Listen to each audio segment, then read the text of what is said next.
The next panel. I would like to welcome you all, and it's an honor for me, obviously, to have such a great panel here, and also to welcome you also to this second panel of the German Presidency Conference Shaping the Future of Europe. The title of this panel is the EU's Differentiated Future After Brexit. No doubt this topic is highly relevant and very interesting, and it is also very crucial for us facing now the decisive period of negotiation, which should probably end this summer, but we will see what the COVID-19 pandemic will have, what influence that will have. And I'm also very delighted to welcome over 190 registered participants, and I hope all of them will participate in the entire meeting. Before I will give you an introduction in the topic, I would like to first give some short description how the panel will be structured. So the entire session should last for 1 hour, and I will first give a short introduction in the topic and then present the speakers. Each speaker is then invited to give short input statements around 5 minutes. After that, we will start the discussion, and you are therefore also welcome to write your questions in the Q&A chat, or at least to give a message that you would like to ask a question.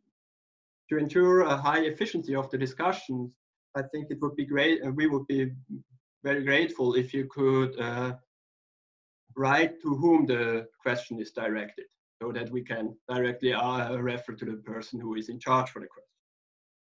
At this stage, I would like also to introduce Vittoria Meissner.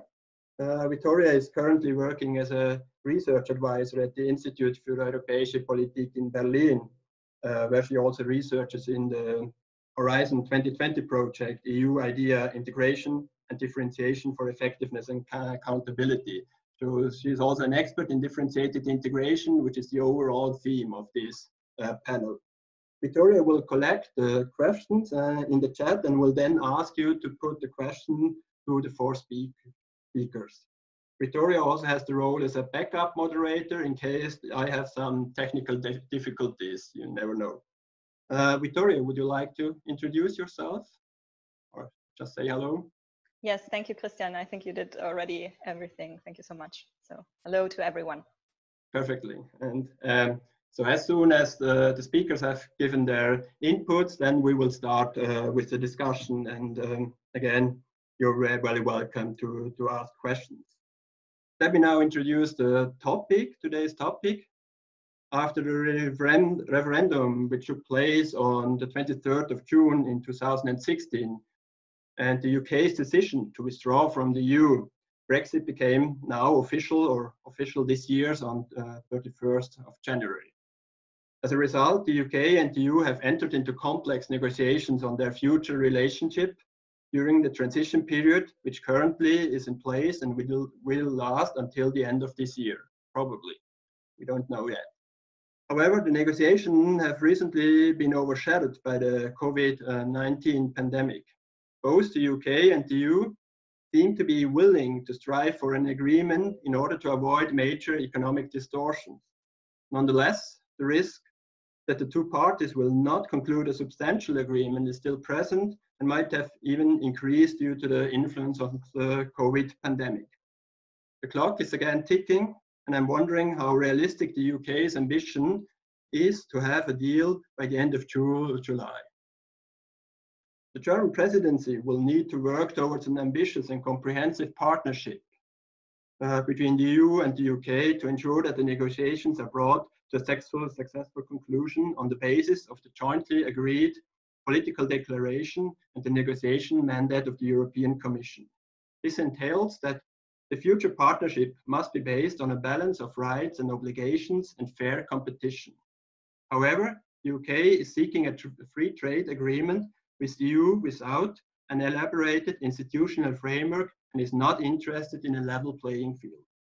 If the UK succeeds with this approach, this might set a precedent that could inspire other non-member states such as Norway or Switzerland to renegotiate the legal relations with the EU. At first sight, Brexit has reduced the extent of differentiated integration within the EU, as the EU member with the highest number of opt-out has now left the EU. But how long will this effect last? Will the EU member states now work together more closely? This will be an interesting question that will be also addressed by this panel. At the core of the Brexit debate is the economic impact of the UK's withdrawal on the EU. Brexit takes place in a time where the world is hit by the economic consequences of the COVID-19 pandemic. Will this increase the pressure on the EU to agree on a deal with the UK that is less harmful for the economy and that is less harmful than a no deal? We will see. These are some questions on a highly interesting and relevant topic, and I'm looking forward to the inputs of our speakers and the following discussion. The panel has 4 participants, and I would like to welcome Axel Dittmann, Brigitte Lefan, Hunda Tekin, and Frank Schimmelfennig. The first speaker is Axel Dittmann, who is Director of EU Institutional Affairs, Brexit, EU Coordination, and EU 2020 Presidency at the German Federal Office. Until recently, he was Ambassador for Germany to Serbia, a position he held from 2015. Mr. Dittmann already gave an excellent keynote this morning, and I'm looking forward to your thoughts about the EU's differentiated future after Brexit. Mr. Dittmann, the floor is yours. Thank you very much.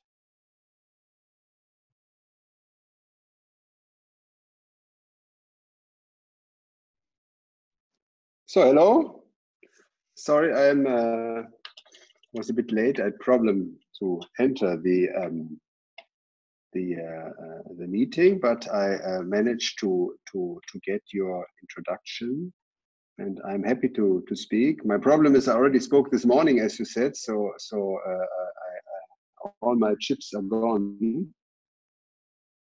But so I'll speak a bit about how we approach the negotiations with the UK, how we see it. The UK has left on the 1st of February. The EU, this is a fact now. We have to make the best out of it to negotiate an ambitious agreement, which is good for both sides. We have a good basis, which is the political declaration, which was endorsed by the EU and which was also negotiated and endorsed by the British government. So we see with a bit of concern that in the discussion so far, the UK seems to go a bit away from political declaration. And while the political declaration is not a legally binding text, it is really something both sides have spoken at length about, and it is a good basis to achieve an agreement of such a wide scope as we haven't seen before in third country agreements of the EU, and for which we usually, I think, then would take many years to negotiate. And here we now have, I would say, I don't know, 2-3 months left for the heavy lifting, because as I said this morning, the United Kingdom has made very clear, and now it's also legally binding, that there will be no extension request, and thus no extension of the interim period, which will end on the 30th of December, which means the UK will then leave the single market. So we want to use the time well. We believe it is possible to strike a good deal. The 2 negotiating teams are now meeting in a very intense setting, starting from Monday.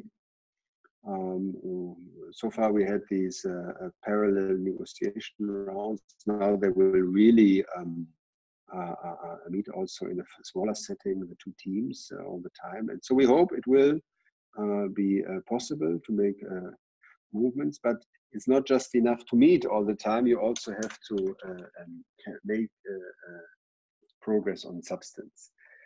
And for us, the political declaration remains the guiding principle. We want to have a broad-based agreement encompassing the different elements with a also common governance structure. We are not looking at a repetition of the Swiss construction. We want to, at the core of the negotiation will lie, of course, a free trade agreement. We cannot copy there some agreements that we have done in the past. Every free trade agreement of the EU is unique. And we have to take into account that the United Kingdom is a very big country, a very strong country, and a country which is extremely close to the EU. So this offers great opportunities for both sides, but it also means that we need to have a very close look to ensure a fair competition framework, and this is the code name for the level playing field. EU has said, has made it clear since 2017. So no one can be surprised, and it's of course part of the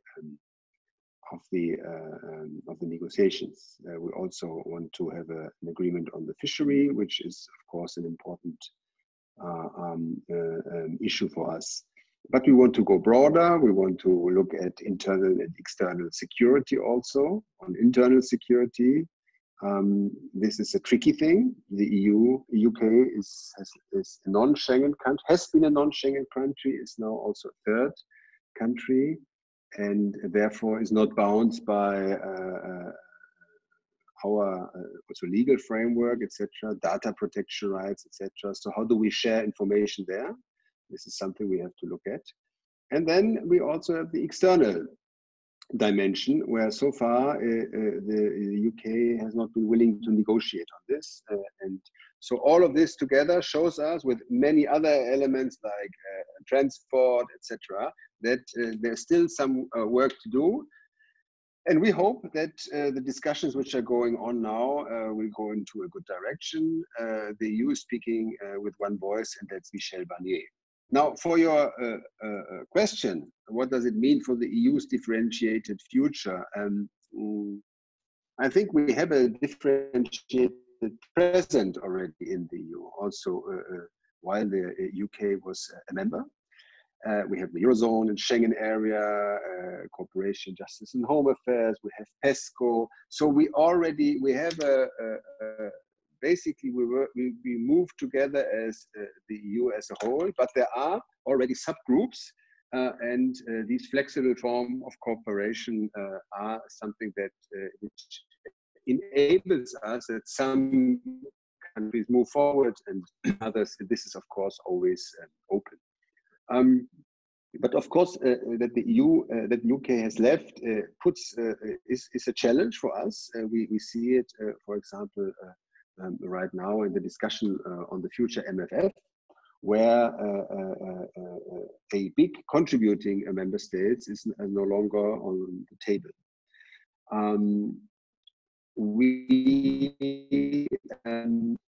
I would say that looking into the future, with the UK having left, there is a number of issues which we want to look at in particular.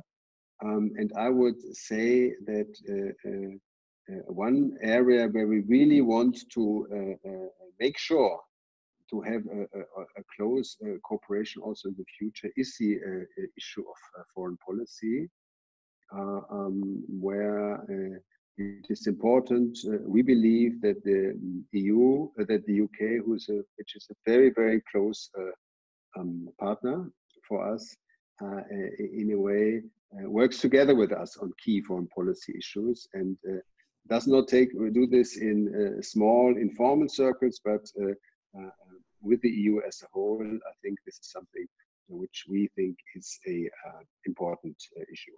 So We are in the middle or in the final or in the decisive moment of the negotiations now. And we want to lay and arrive at a result which makes it possible for the EU to cooperate extremely closely with the UK also in the future. Thank you. Thank you very much, Mr. Dittmann, for this very interesting input. I think there is a lot of things which we can discuss on later on. So I would like to go on and give the floor to Brigitte Lafan. She is director and professor at the Robert Schuman Center for Advanced Studies in Florence. And this is an interdisciplinary research center at the European University Institute. Brigitte Lafan has done a lot of research about European integration and especially about the dynamics of European integration and also about the future of the European Union. So the floor is yours and I'm very interested in what you have to say. Thank you very much and good afternoon everyone. It's a pleasure to join you from Ireland. Let me begin by COVID-19 and the Brexit negotiations. I think there is a clear desire now in London for a deal, and that was not the case even a month ago. Why do I say that? The UK government has had a bad COVID-19. It has impacted on the domestic credibility of the government. There was a sentiment that perhaps that they could hide the fallout of Brexit in the early part of next year with the economic fallout of COVID-19. They are less confident of that now, and in my view, Boris Johnson's government needs a deal. And that really matters because it is a government driven by ideology, it is a government driven by politics, and it is a cabinet with a lot of hardcore Brexiteers. So in other words, from an EU perspective, this is a very difficult negotiating partner at this stage. But in my view, there will be a deal and Johnson needs a deal. And I think that's a very good thing from an EU perspective. The nature of the deal is more difficult to judge. It's an asymmetric negotiation between the UK and the EU. In order to get to a deal, the EU will of course have to compromise, but in my view, the UK will have to compromise more. And it's not quite there yet in accepting the consequences of exit from the single market and the implications of Brexit. From an EU perspective, I would say it would be very important to have a dynamic capacity in the agreement. What do I say? Why do I say that? Because London will not always be governed over the next 10 to 20 years by hard Brexiteers. And regardless of where we start, I think there will be a strengthening of the relationship and the partnership as time goes on. But the UK has got to get over this frenzy of politics and ideology. I think so. It has to be dynamic or have a dynamic potential. The second thing I would say is it's absolutely crucial to the EU that the governance mechanism of this relationship is coherent and is institutionally robust. Why do I say this? Otherwise, if it's a fragmented agreement with lots of different dispute resolution mechanisms, it is a recipe for friction. And the best thing that can happen in the EU is that it does not appear on the front pages of the British tabloid press in the years to come. So it's very important that the British EU relationship becomes less heated in the period ahead. And I think governance, a single governance mechanism, is extremely important. Secondly, in terms of the economic and political costs to the EU of maintaining its present red lines. Well, in my view, the EU really has no choice. It can compromise, but only within limits. Because the EU has got to protect the gains of integration. It's got to protect the single market. It's got to ensure that any partnership or relationship with the United Kingdom is based on a balance of rights and obligations. Membership must matter, because this is the first member state to leave.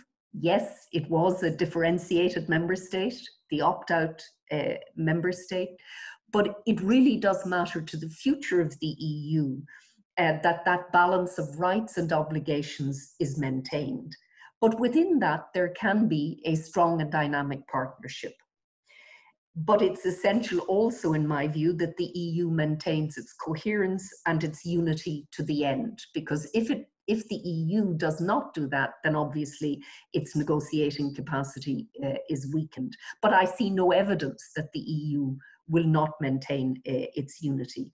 And finally, may I say something on the internal differentiation in the United Kingdom? Because Brexit has meant the two parts of the United Kingdom, Scotland and Northern Ireland, are being taken out of the EU against their wishes, against the majority of their electorates. And that means that when the EU develops its relationship with the United Kingdom, it's got to be attentive, not just to London, but to Edinburgh and to Belfast. The differentiation involved with Northern Ireland is dramatic because effectively Northern Ireland will remain within the EU single market and broadly within the customs code. And that is, managing Northern Ireland is extremely difficult. It has destabilized relations between the two communities in Northern Ireland, and it is a potential neuralgic point for the relationship ahead. So managing that dimension of Brexit will always be complex, but extremely important. And then Scotland. 62% of the Scottish electorate voted to remain in the EU. That was the most decisive vote in the British referendum 4 years ago. The Scots are being taken out against their will. This has driven a demand for independence, but London will not concede another referendum to Scotland, in my view, in the lifetime of this Parliament, and therefore the EU must carefully monitor what's happening in Scotland. 54% of the Scots today say they would vote for independence. That's pretty soft, I think, and it may not survive a referendum. But it could be that over the next cycle, part of the relationship with Great Britain will involve dealing with an independent Scotland, which again would be another very complex set of negotiations and political dynamics to manage. So I leave it there and look forward to the discussion. Thank you very much, Brigitte, for this very valuable insight, and especially also the UK dimension. I would like to give the word now to Frank Schimmelpfennig. Frank Schimmelpfennig is Professor of European Politics and a member of the Center for Comparative and International Study at the ETH Zurich. He also chairs the scientific board of the Institute für Europäische Politik in Berlin, and is also a member of TEPSA. So his research focus is for differentiated integration for some years, and so he's a real expert in this topic, and interesting to hear your input statement. Please, Frank. Yeah, thank you very much, Christian, and good afternoon to everyone. In my remarks, I will focus on the likely effects that Brexit is going to have on the internal differentiation of the European Union. As we've said already, the UK, closely followed by Denmark, was the champion of differentiated integration in the European Union. No other member state opted out of EU policies as much as the UK did. And the UK was also the main advocate of scrapping the principle of ever closer union in European integration. Now, in addition, now that the UK has left, it will be the most important European non-member state of the European Union. So it is important to ask what will happen to differentiated integration after Brexit. Now, my answer may be surprising, maybe not surprising answer is not that much. And I will show you a few charts to illustrate my points. So, Mr. Kluchert, if you would please start the first slide. Okay, so the first slide shows the number of active treaty-based differentiations in each year. And the downward tick that you see in 2020 here, that is the Brexit effect. It is quite substantial, so it's about 15% reduction of differentiation year on year. But if you compare it to previous years, it is nothing extraordinary. Similar changes have occurred frequently in the past 15 years, and DI will broadly remain at the level it has arrived at after the after the 2004 enlargement. Now, on the next slide, we turn to differentiations in EU legislation. So moving away from the treaties. Again, we see a downward tick, which is a visible one-off Brexit effect in the order of 10% for 2020, always assuming that nothing else happens, of course. But it is very similar to earlier post-enlargement effects in its magnitude, and basically does nothing to compensate the extreme rise in secondary law differentiation that we've seen over the crisis decade in the past 10 years or so. And finally, that would be the last slide. Let's look at what Brexit does to the spatial structure of differentiated integration in the European Union.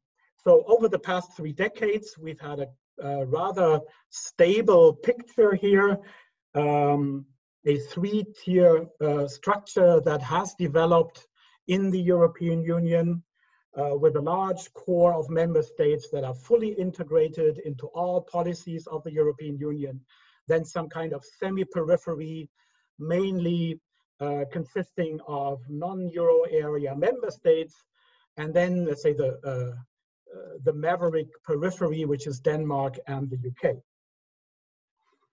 with opt-outs from almost all core state power policies of the EU. Now, if you remove the UK from this picture, it looks like the 3-tier structure will collapse into a 2-tier structure with just Denmark as a lonely outlier. Now, it has been suggested by some observers that when the UK leaves, the opt-out countries would be deprived of their most powerful member and anchor, and that this would generate some kind of centripetal movement in the system with, for instance, Denmark and Sweden integrating further with the Eurozone. I think, however, that this is unlikely to happen. Member states' decisions to opt out from certain policies have generally been uncoordinated national moves. There has never been such a thing as an UK-led coalition for a different kind of European Union that would now break down that the UK leaves. Moreover, in Denmark and Sweden, non-participation was not a decision of governments, but resulted from negative referendums, and it is unlikely that Danish and Swedish voters will change their mind because the UK left. And I think the same is true of Central and Eastern European governments skeptical of supranational integration in the EU. So I don't see Brexit as a game changer for differentiated integration in the European Union. And I think the same conclusion, given the high uncertainty that there still is, applies to the impact of Brexit on external differentiation. That is the kind of institutional structure that the EU has developed with non-member states.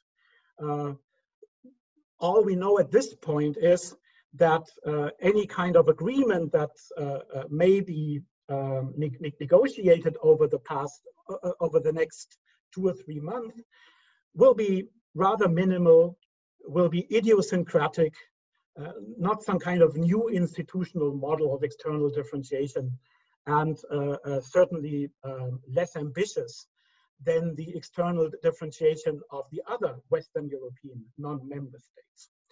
So I expect the EU to make sure that Brexit will not undermine the integrity of the internal market, but it will also make sure not to produce, and that's something that Christian has mentioned at the beginning, it will make sure not to produce any kind of attractive alternative to the more institutionalized relationships that the EU has with the European Economic Area, or that it has recently negotiated with Switzerland. And I'll leave it there and look forward to the discussion. Thank you. Thank you very much, Frank. And now I would like to give the floor to our last speaker. It's Funda Tekin. She is probably known to everybody because she is also the organizer of the event as a director at the Institute of European Politics in Berlin. Funda has already managed once to put the entire reality of differentiated integration into one figure, which is quite impressive and also quite inspiring. So I think I would like to give the floor to you now. Yes, thank you, Christian, and thank you to all my previous speakers. Indeed, I'm going to re-show this graph also today, and it actually also kind of takes up what Frank has more shown in a more thematic graph right now on his last slide, because I think this is then nicely fits into one another. Because what I want I basically want to take up where Frank has left off by extending a bit the thoughts on the Brexit and the EU's future of external differentiation. And I also prepared a slide, so a presentation. So I hope that I can share that with all of you. I hope you can see it. Yes, because I want to elaborate the Brexit and EU's future of external differentiation by basically 3 assumptions. The first assumption, or is a guiding assumption that I have developed within the framework of a Horizon 2020 project that assessed the future of EU-Turkey relations, and that I'm also currently looking further into within the framework of the RESET project EU IDEA, which is one of the 3 Horizon 2020 projects dealing with differentiated integration, just like the INDIF EU project, who has also organized this panel. And this assumption is differentiation can make the separation line between EU membership and non-membership thinner, because as it becomes the new normal of European integration, scope, nature, and form of membership as such will transform too. And let me explain a bit further and also assess on the likelihood of it, because I think there are lots of terms also included that might need a further elaboration. Let me start by differentiation, because I think this is a very broad term, also differentiated integration, that deserves a definition so that we know what we have in mind when talking about it.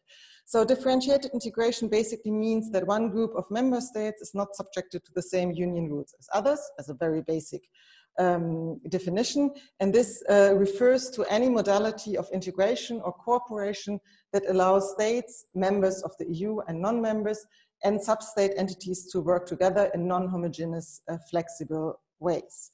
So this then also relates to subgroups that were already mentioned, and I think it's the best way to picture it. As I said, Frank has already shown basically the figures, gray figures of it. I'm always working with a more colorful picture, and I repeatedly show that, but it's always something to change in that picture. So this is what I have in mind when I say, differentiated integration might render the separation line between eventually between outsiders and insiders thinner, because if you look at the extent of already existing differentiation and also the external circles around the EU, the more this trend increases, both internally and externally, eventually we might then get to the fact that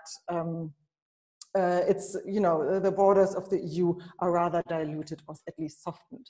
So the United Kingdom, this is what we're talking about, has stepped out of the European Union. So, and we do not know yet how the relationship is going to look like. With regards on the likelihood, how likely is that the assumption that the separation line is getting thinner by a differentiation? You can think about different aspects, and the first is to consider the reactions within the context of Brexit. So in the run-up to the Brexit referendum, it was very evident that also EU institutions started to officially acknowledge differentiated integration to be an option for future integration. So you could read that in the conclusions of the Council, European Council, and the European Council documents that then said that those who want to deepen integration should be allowed to, ahead, whilst respecting the rights of those which do not want to take such a course in order to be allowed to remain outside or behind. And also after the Brexit referendum, within the Bratislava process, and then the Juncker's white paper on the future of Europe, you had 5 scenarios, and also one scenario clearly, explicitly dealing with the option of differentiated integration. So those who want to do more should do more. So one can establish that differentiated integration is part of the picture of future scenarios of European integration, not only in academic terms and practical terms, but also in the politically acknowledged. But how likely is it to become the new normal, also in view of external differentiation? And I think here it's also important to then think about what Bridget said. Membership does matter and needs to matter. This is, one reason why external differentiation then always creates, or generally creates, an asymmetric nature, with the EU being the decision giver and the third country the decision taker. So according to the current treaties, there is no such thing as a partial membership because Article 49 TEU grants full rights and obligations of membership only to those countries that have exceeded the EU. And this mostly relates to the right to sit, and this also relates to the right to sit at the decision-making table in EU institution. So this means in institutional terms, currently the separation line is existent and is not likely to go away, regardless of what scenario or model of future association forms you look at. And you would actually need treaty change for diluting this line altogether.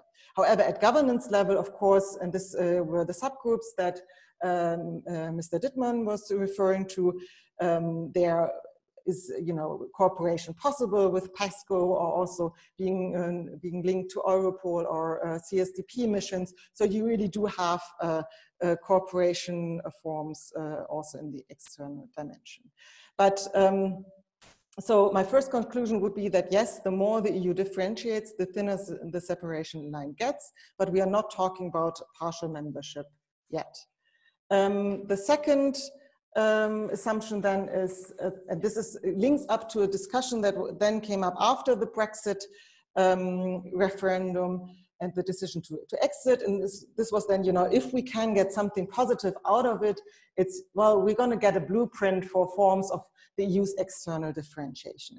And Frank has also already touched upon that question because it's, sorry to have to say that and disappoint you basically maybe, but the Brexit cannot serve as a blueprint for future forms of, at least forms with other countries, because it is clear that each country is different, and there was this discussion that was very close related to seeking alternatives to accession of Turkey to the European Union. And here it's also a difference between member states exceeding the European Union or exiting the European Union.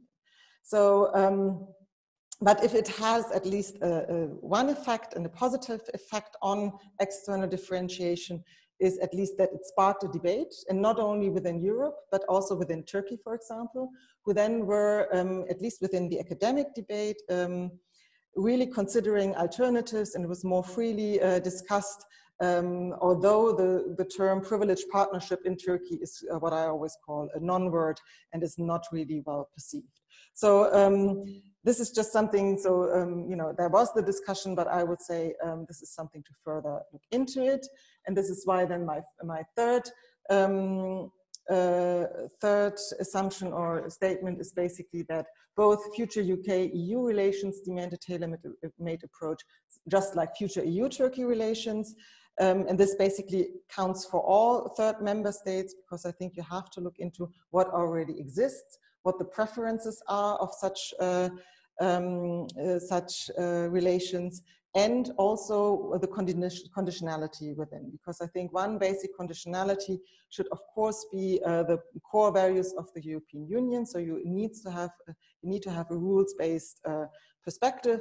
And if you then would basically kind of draw the line, you know, from the core of the picture that I displayed to you earlier to the outer fringes, you can then kind of identify different levels of models, with a pre-Brexit UK model, which is then more a patchwork membership, so to speak.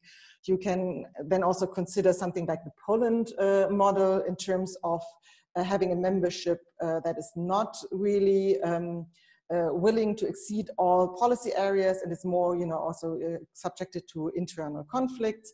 You then have the Norway model that we all know, and also the Swiss model that Mr. Dittmann was already referring to. And then you have, of course, the European neighborhood policy model. You have then on a very looser end more strategic partnerships. And then if you want to take it all the way down, you also have a model of full-fledged conflict, where you simply have no formal relations, or at least suspended formal relations, and that example is Russia. And I think I'm just going to end it there. Thank you.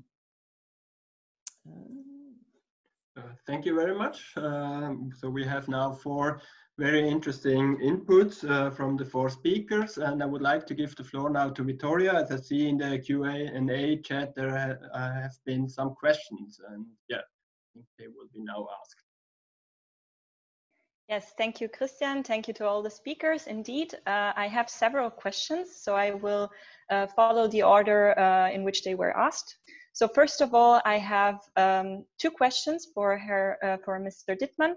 The first question is from Peter Christian Müller-Graf, who asks Mr. Dittmann about the fact that he used the phrase "we hope" quite often. So the question is, do you see so-called red lines from our EU side? And before Mr. Dittmann, you can answer, I have a second question for you from Professor Japte-Zwaan, who asks, in view of the very short deadlines connected to the possible need for ratification by 27+1 national parliaments, what are the chances for the broad agreement you were referring to? So before moving on to other questions I would like to ask Mr. Dittmann to answer. You have the floor.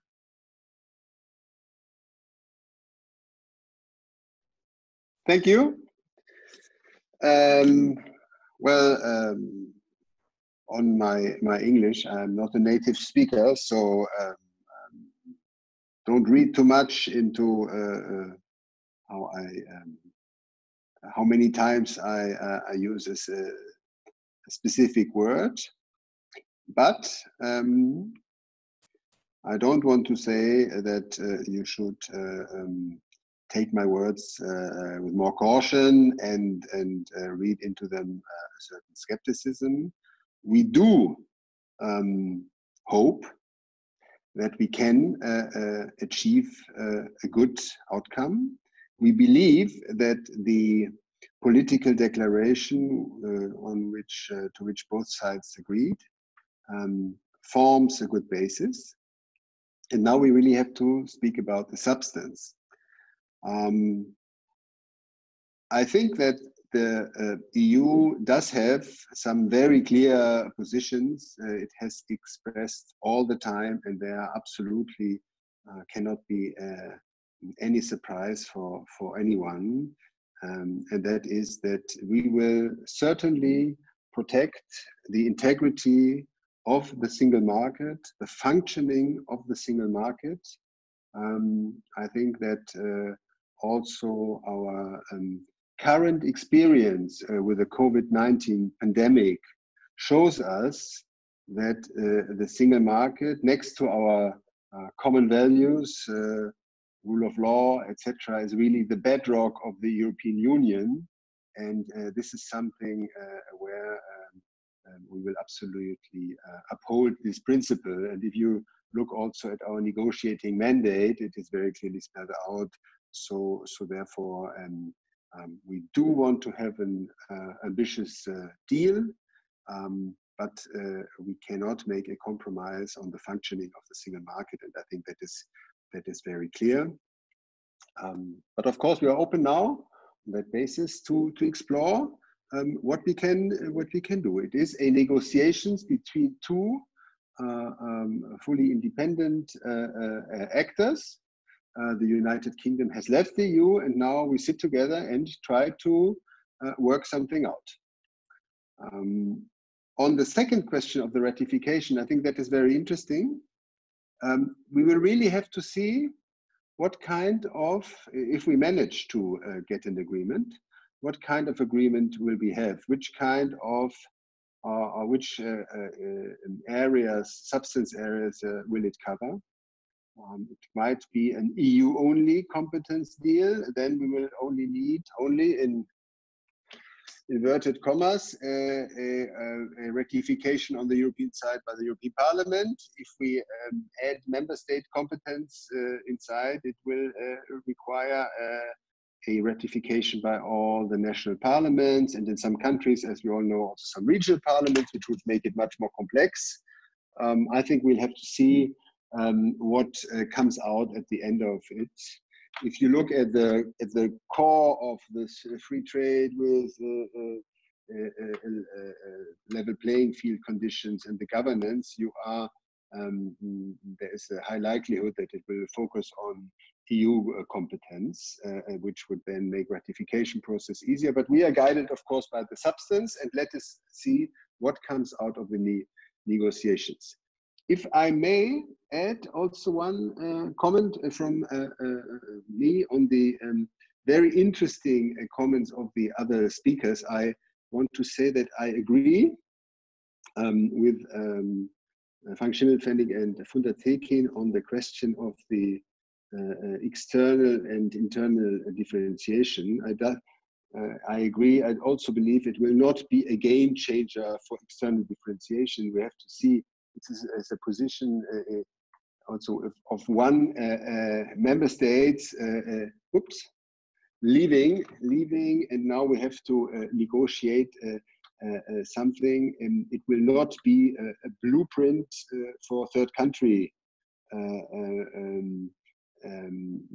relations of the EU, and it will certainly not dilute the category of membership.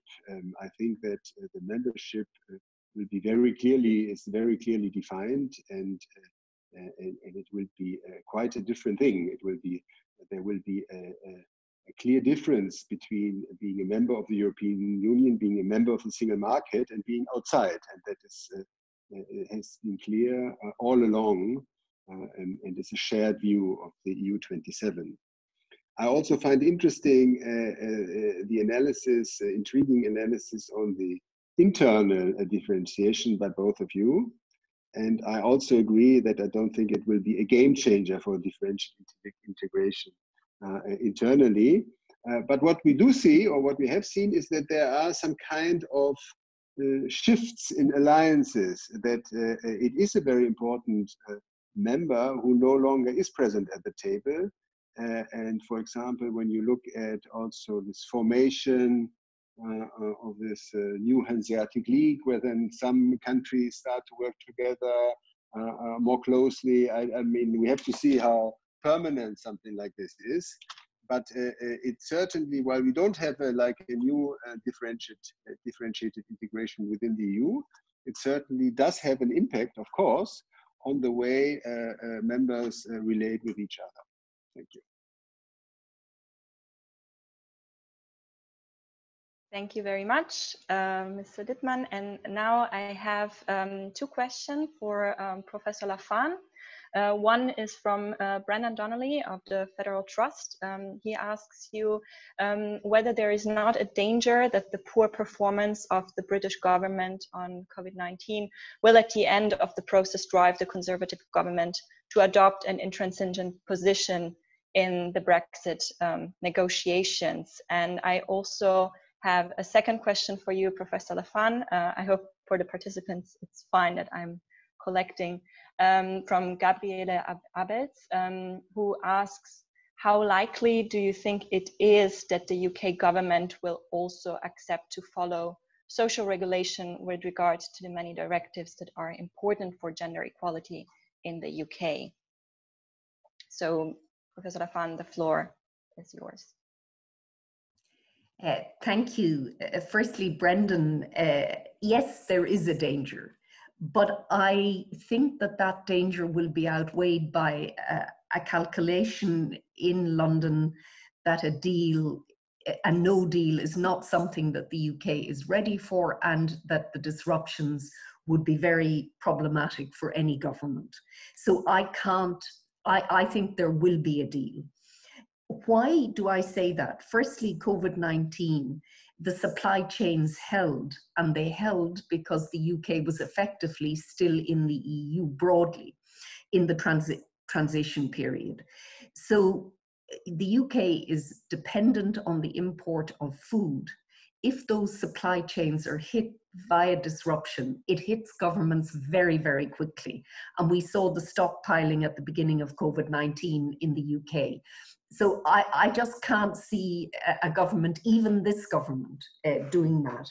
And the second are that the Conservative Party are trying to build that wall. In other words, they broke the Labour Party red wall, and they're trying to maintain that now. But that part of the UK is very dependent on manufacturing and on supply chains as well. So regardless, I think we're going to hear a lot of the sovereigntist arguments. We're going to hear a lot of huff and puff from Johnson over the next couple of months.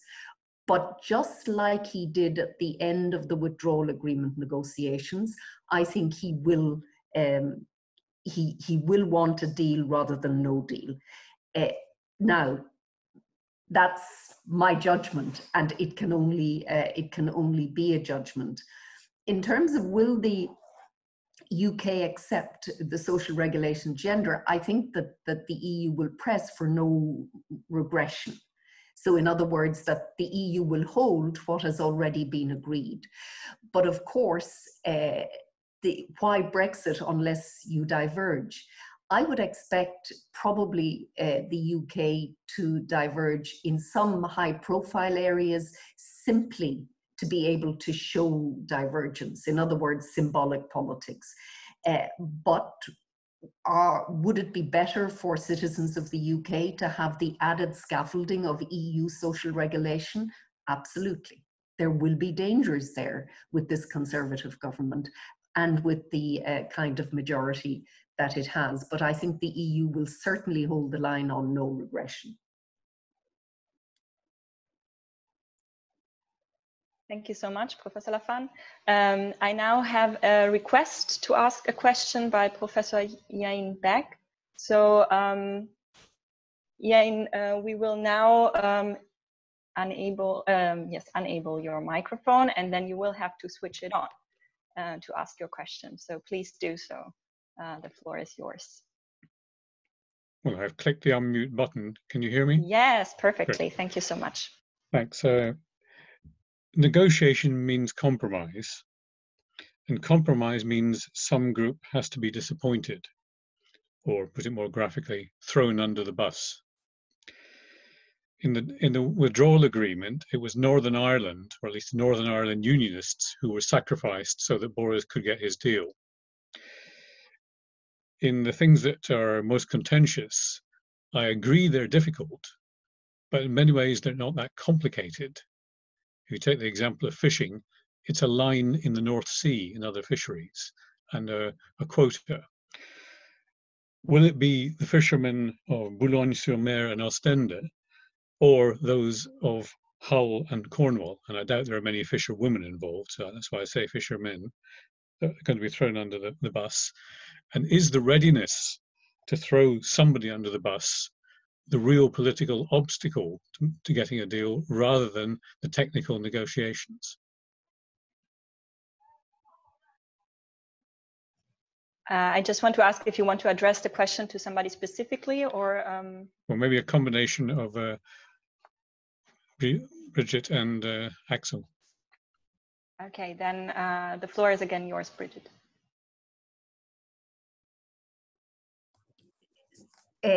So I would distinguish in these negotiations between the impact of the disruption that Brexit will cause on different groups, and the overall structure of the negotiations, of the deal, sorry, of the partnership for the future.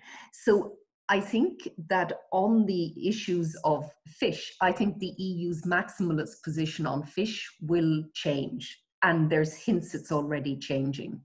And given the reciprocal access that the UK needs to the single market to sell fish, and fish need markets, then I think there's a very possible deal there that will hopefully not be seen by either side in terms of those fishing communities as problematic.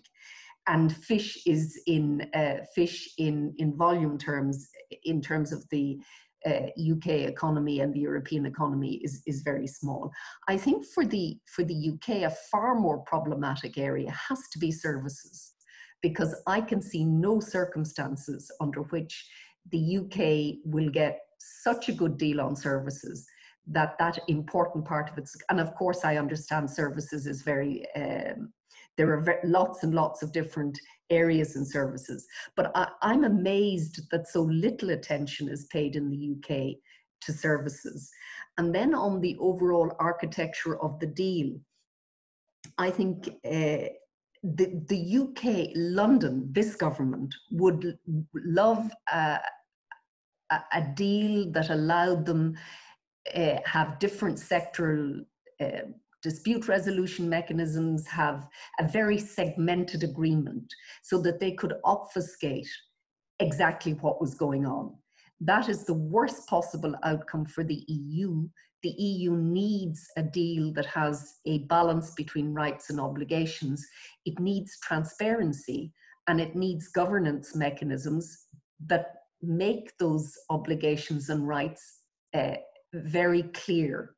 So I would say on the architecture of the agreement, the EU will hold very firm to an overarching governance structure and a limit to segmentation. And I don't think that's technical, I think it's profoundly political. Thank you so much, Brigitte. So with an eye on the time, Mr. Dittmann, the floor is yours, and then I will ask one last question. Well, thank you for this question, but I'm not sure whether to arrive at a deal means that someone has to be sacrificed, one party has to be the loser. I think we can both benefit greatly from a good agreement, and we have to see that it will be a difference to being in the single market, because the United Kingdom and to membership overall, the United Kingdom has taken a sovereign decision to leave the European Union. So there will be a difference. And if you look at from there, that it will be, of course, a minus. But that is not a sacrifice, it's a political decision which has been taken, which has now been implemented and ratified. And but if we compare the situation between not having an agreement and having an agreement, it is really, I think, beneficial for both sides. If you look at trade, if you look at cooperation in internal security, external security. So I think this is, I wouldn't call it sacrifice, I would call it compromise. And we already have a document where main compromises have been described. That is called the political declaration. And now we have to put this into legal terms. And of course, there will be also an element of political negotiations, but I think we do have a good basis. And we hope that we can now make real progress on that basis. Thank you so much. So now, as I said, with an eye to the time, I'm sorry for those participants that I cannot allow to ask their questions or make interventions. I have questions for Professor Schimmelpfennig, for Frank, and for Funda. So the first question from Adrian is, if we look at the single market legislation, we see increasing use of regulation. Is full harmonization the direction of the single market? What level of differentiation can the single market handle? What happens to policy competition? These are actually more than one question, but maybe you can summarize. And then one further question to Frank from Alexander Schilling. Is whether, considering different dynamics that you have highlighted in the presentation, during the sovereign debt crisis, the absence of the UK will make it more difficult for Euro outsiders to make their voice heard in future discussions on how to reform the Eurozone. So first, if it's okay, Frank, and then Funda. Thank you. Okay, thank you for those questions. Now, on the internal market, the internal market has really been the most important policy area in the EU with uniform integration. So we've seen rather little and over time decreasing differentiation in the internal market. That has somewhat changed as a result of the crisis because of banking union, which brings differentiated integration to the financial dimension of the internal market. But otherwise, we've seen a general trend towards uniformity. Now, in the internal market, of course, there are other ways of providing flexibility. Differentiated integration is not the only way in which the EU can do that. Here we see other instruments like minimum harmonization, that gives leeway to countries, this discretion in the implementation of certain rules. But I think it has been a long-standing principle of the European Union to allow differentiation in all kinds of policies, but to preserve the legal unity of the internal market. And I would think that this principle has been strengthened a lot during the Brexit negotiations, and will be one that the EU will be very reluctant to sacrifice. But as I said, there are other ways to create flexibility. Now, on Alexander's question, I think this is an important point. You refer, I guess, to the double majority requirement in the European Banking Authority, where the UK made sure that the majority of Eurozone member states could not impose decisions on the minority of non-Euro area member states in the EBA. And you're probably right that these kinds of institutional mechanisms will be more difficult to have in the future when you don't have a big member state like the UK backing them. Yes, I think Frank has already comprehensively answered those questions, but I can also underline that I think if Brexit had an effect with regards to the single market, it's just, the recollection of the importance of the single market that we have to stand together in that area, also with regards to the four freedoms that they cannot be compromised. And I think if you want to have a solid negotiation point vis-a-vis the United Kingdom, you should also live that on the inside.